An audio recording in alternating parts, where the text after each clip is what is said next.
अस्सलामुअलैकुम my social media family. उम्मीद करती हूँ कि आप सब लोग हिफ्ज़ अमान से होंगे, खुशबाश होंगे। और ये वालदैन के लिए चौंका देने वाली स्टोरी अब मैं लेकर आई हूँ और इसको सुनने के बाद आपके पैरों के नीचे से ज़मीन निकल जाएगी। वो लोग जो ये समझते थे ना पहले वक़्तों में कि 13, 14, 15, 16, 17 साल के जो बच्चे हैं वो बच्चे होते हैं, वो बच्चे नहीं होते। क्योंकि आज के दौर में वो बच्चे नहीं होते, क्योंकि आज का दौर जो है वो सोशल मीडिया का दौर है।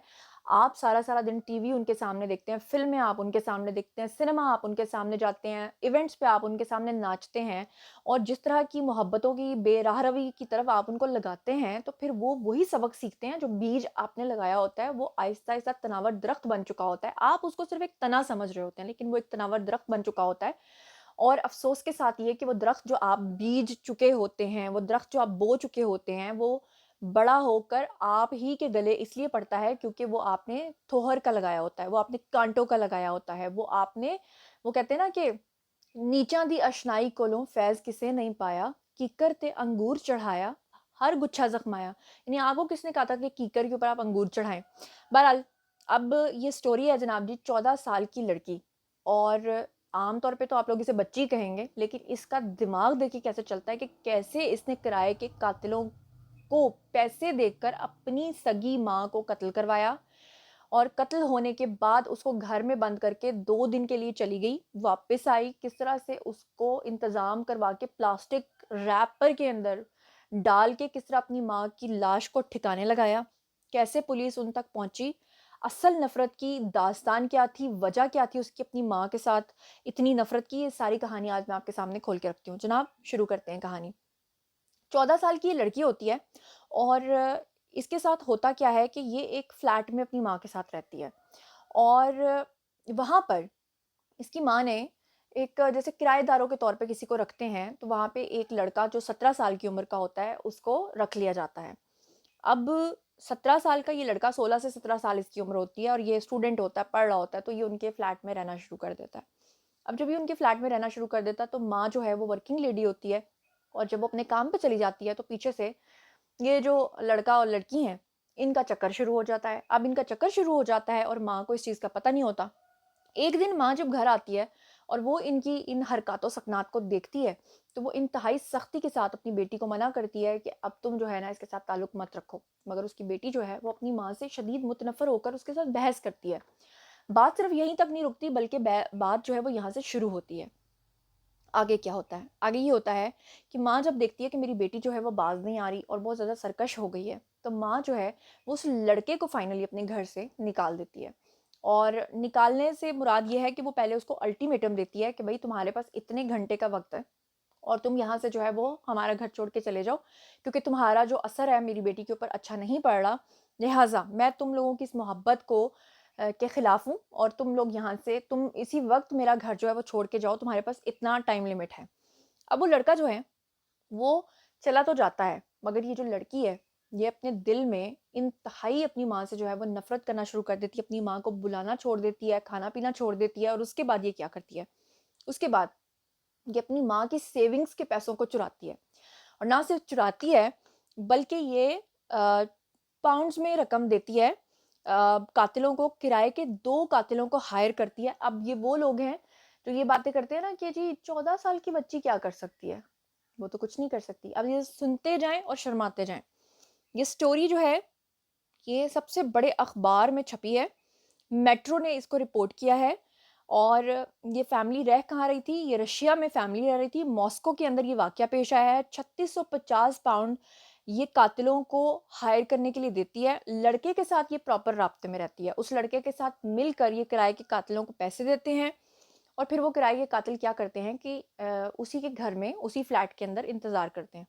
जैसे ही माँ जो है वो अपने काम से वापस लौटती है, तो वो किराए के कातिल जो हैं वो बड़े ही बुरे तरीके से उसकी माँ को कत्ल करते हैं। कत्ल करने के बाद वो जो किराए के कातिल हैं, वो इनसे मज़ीद पैसे डिमांड करते हैं कि भई अगर तो लाश को ठिकाने लगवाना है, तो फिर आप हमें मज़ीद पैसे दो, अदरवाइज़ हम लाश को यहीं पे छोड़ के जाएँगे, क्योंकि हमने आपसे सिर्फ़ ये प्रॉमिस किया था कि हम इनको मारेंगे। उसके बाद वो मज़ीद रकम जब नहीं देते, तो किराए के जो कातिल हैं, वो तो चले जाते हैं। तो ये लड़का और लड़की क्या करते हैं, ये भी भाग जाते हैं। घर को लॉक करके ये खुद 2 दिन तक गायब रहते हैं।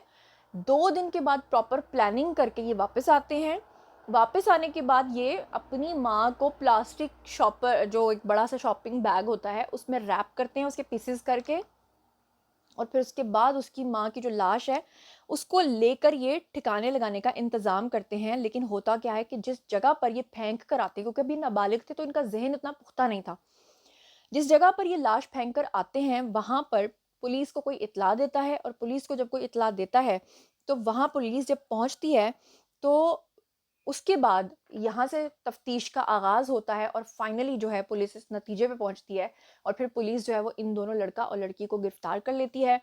अब जब कोर्ट के अंदर इनको पेश किया, तो कहा ये गया कोर्ट की तरफ से और इधर-उधर से कि जनाब ये तो नाबालिग हैं, ये तो एडल्ट ही नहीं है, तो फिर उनको बच्चों की जेल में भेजा गया।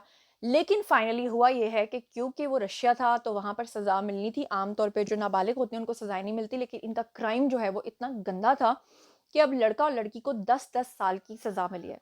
लेकिन सवाल ये पैदा होता है, 10 साल गुज़ारने के बाद वो लड़की जो आज 14 साल की है तब 24 साल की होगी, वो लड़का जो आज 17 साल का है या 16 साल का है, तब वो कितने साल का होगा? लेकिन अफ़सोस के साथ क्या उसकी माँ वापस आ सकेगी?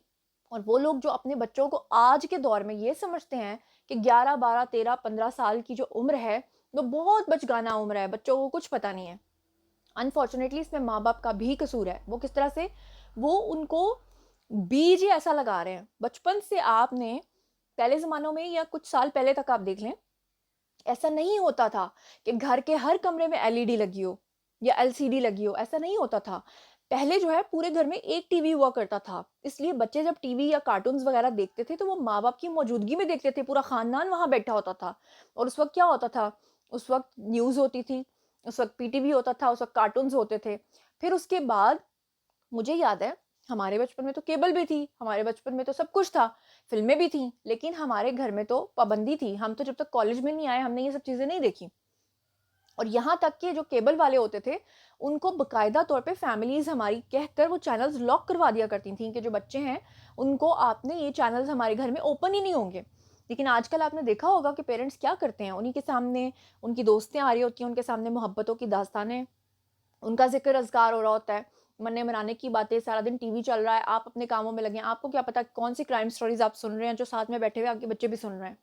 आपको क्या पता कि आप जो ये जो सीरियल किलर्स वाले, और हर घर के अंदर तो आपने देखा है आजकल वो लगा होता है, वो क्राइम पेट्रोल लगा होता है, और आपने देखा है कि आजकल किस-किस तरह की सीरीज़ आ रही हैं, नेटफ्लिक्स लगा होता है, तो वो आपके बच्चों की क्या माइंड प्रोग्रामिंग कर रहे हैं। वो ज़हर है जो आप उनको धीरे-धीरे दे रहे हैं, और जब उसका एक गुबार इकट्ठा होता है तो उसका सबसे पहला जो शिकार है वो आप खुद बनते हैं।